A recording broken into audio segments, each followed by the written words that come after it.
Hey everybody, Greg here. I'm first of all just thrilled that you are part of Group Life. Group Life is for us the way that we kind of bring some magic into our relationships. We've looked at all the stuff that goes on and we hear your stories. And yeah, I know, not every group is great, and there are some times when you meet and it just was kind of fun to get together with people, but we're also just hearing a lot of stories that there is just amazing insights, amazing support, amazing healing stuff going on, and we want to keep that magic going. So I thank you for being part of that, and this is a great way for us to be Jacob's Well. Yeah, group life. This is where significant relationships happen, and that's kind of what I want to talk to you about, and how we want to help you make sure that you're doing what you can to keep those relationships significant. On Sunday, I talked about this as part of our This Is Your Life series, and I use the language purpose-filled relationships. It's the exact same thing. And anyway, this is what significant relationships are all about. It's when we come together with this kind of intentionality and spontaneity that Melissa's going to talk to you about. Thanks for letting us into your group tonight. One of the things that I love about Jacob's Well groups is the variety and how differently each of the groups brings to life this significant connection that people can have about important life stuff that we're talking about as Jacob's Well. So as you make this your own, all of us have this battle of needing to balance spontaneity and intentionality, and it's really personal and it's really an art. And so thank you for doing what you need to do to be there for each other when whatever happens, and you kind of know, gosh, we need to set all agendas aside and just listen to this right now, or let this person tell their story, or do some celebrating. That is stuff to really pay attention to and never apologize for. But we all know sometimes spontaneity can kind of turn into, let's just do what's easier and what's most comfortable, and then we miss some of that growth and significance. So the next thing I want to talk about is how to do the intentionality part of it. And a big part of that is starting at the beginning of each when you're first together as a group, or the first part of the season, review why do we do this in the first place, and what are the basics that we know make it work. So that's why we have this handy dandy thing called the basics to help you do that. So you can talk through this together tonight. It will dovetail really well with what Greg talked about in terms of purpose-filled relationships, and I think it will get you off to a great start with this season. Okay. So in group life, it seems that there are three ingredients that are feeding into it that you have the opportunity to work with, and they're all really important. There's your own lives that are coming together. There is the learnings from Sunday morning that are feeding into it. Then there's also your own personal wrestlings with God. And I want to talk about those for just a minute because they're really important. And the first one is your lives. That's your check-in. When you meet together, you really do need to know what is going on with each other. If someone is coming to your gathering with a hurt or a really special joy and they go home and no one shared in it, there was something wrong with that. So you care for each other. That's probably the very most important thing, and nothing else matters much if that wasn't going on. The next, though, is that you also have to realize that there's this learning piece that is going on, usually kind of spearheaded by Sunday morning, and the homework question actually spearheads that as it comes into your group.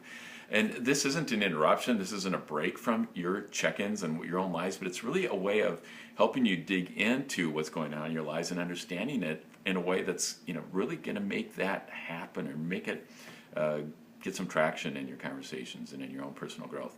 The other input from all of this is your own personal wrestlings with God, and that might be prayer time, prayer experiences, meditation that you might be doing, other kinds of experiences, but also certainly SOAP, your reading of the Bible on your own. And this is a place where God is working and messing with you, and you're bringing that in. And I know this is maybe the hardest because it's something you do on your own, and you've got to develop the skills on your own. And I want to take a little bit of time now, and in the weeks to come, giving you a few tips on how to work with this, in particular how you're working with the SOAP piece, reading the Bible. During this focus on This Is Your Life, we're looking at a different story from the Gospel of John each week, and each one focuses on a character who has an experience with Jesus, an encounter with Jesus that really talks about figuring out what your life is about from the different directions that we are talking about. And this week's reading comes from the third chapter of John, and it's a story that is maybe familiar to all of you, about Nicodemus. And so Nicodemus is this Pharisee that comes to Jesus at night, and they have, I mean, the whole chapter turns into this conversation between them, and it's really kind of dense and hard to read and confusing, but it's also unbelievably rich. So one of the problems that we have is that we read stories like this, and you've run into this with soap over and over again, is you read it and it's just like blah blah blah blah. Now there was a man of the Pharisees named Nicodemus, a ruler of the Jews. This man came to Jesus by night and said to him, Rabbi, we know that you are a teacher from God, for no one can do these signs that you do unless God is with him.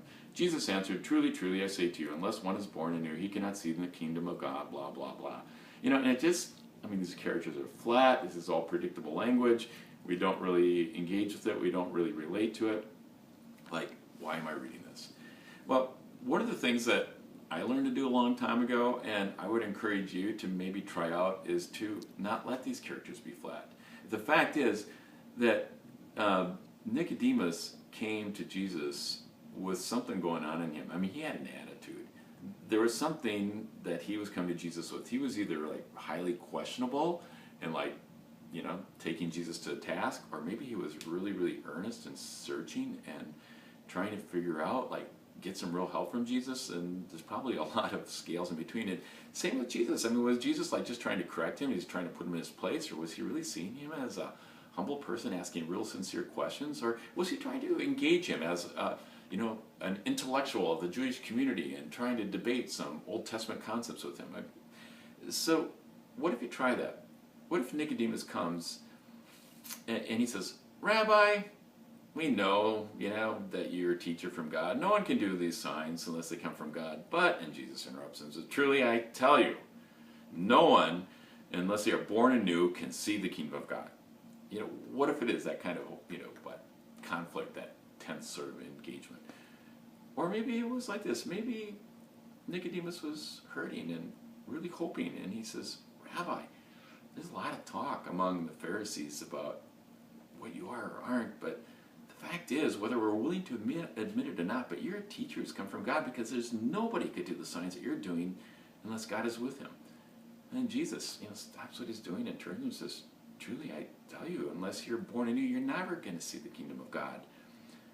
And Nicodemus turns to him and says, But how can I be born, an old man like me? Can I enter a second time into my mom's womb and be born? What are you talking about, Jesus? And the conversation goes on. Now, none of those attitudes are necessarily the right one, and we certainly don't know what the right one is, and there's a million other ways to read it, but what it does is it maybe makes it real. Maybe we can realize that there was actually a person coming to Jesus, figuring out what his life was about, and Jesus, in his encounter with him, is helping him figure that out. And maybe that's what you're doing. So this is soap, right? So you read this passage and you're observing it, and what I'm talking about are ways of observing what's going on here. And the reason I want to do it, and the reason I want to work hard enough at it, is I know there's another letter, and that letter is A, and it stands for apply. And I got to figure out, what does this have to say to me? What does it help? How does it help me understand what my purpose is, what my life is about? And when these characters go from being flat to being real, to having true struggles and asking for real stuff, and they're not perfect people with it all figured out, but they're people searching, suddenly I start seeing stuff that, looks like me. And I can come and I can talk to you guys about it, and you can tell me what you think makes sense and how it meant something to you. And suddenly, do you get all the answers? No. But does it start feeling real? Do you start feeling like maybe the heart of God is rubbing up against me? Yeah, sometimes you really do. So try this. We're going to keep feeding you some different ways of looking at this and trying things out. But it not only makes reading the Bible, and not only makes so interesting, but it actually, sometimes it really makes it work. So let's get good at this. And that's why you're there, right? Group life is because it makes a difference. And together, you're going to find people you love, and you love to love, and you grow from, and you push each other and stretch each other, and you make your world a little bit different. So thanks for being Group Life with us, and thanks for being Jacob's Well. We'll see you again later.